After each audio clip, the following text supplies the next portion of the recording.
নমস্কার, আজকে নিয়ে এসেছি কলাইয়ের ডালের চ্যাপ্টা কচুরি, যা খেতে খুব দুর্দান্ত হয়। করতে লাগবে ময়দা, লবণ, চিনি, বেকিং পাউডার, লঙ্কা, তেল। সেসব দিয়ে ময়দাটাকে ভালো করে মেখে নিতে হবে।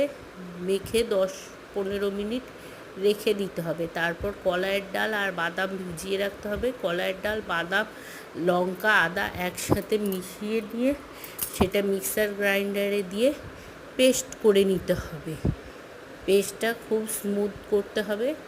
এবার পেস্টটাকে কড়াইয়ে 5 ফোড়ন, লবণ, চিনি, গরম তেলে ফোড়ন দিয়ে পেস্টটাকে দিয়ে ভালো করে নেড়ে নিতে হবে শুকনো হওয়া পর্যন্ত। শুকনো হয়ে গেলে পেস্টটাকে নামিয়ে নিতে হবে। তারপর ময়দাটা রেখে দেওয়া ময়দাটা লেচি কেটে তার মধ্যে অল্প অল্প করে পুর ভরে চ্যাপ্টা চ্যাপ্টা কচুরির আকার দিয়ে গরম তেলে গোল্ডেন ফ্রাই করে নিলেই তৈরি হয়ে যাবে কলাইয়ের ডালের চ্যাপ্টা কচুরি।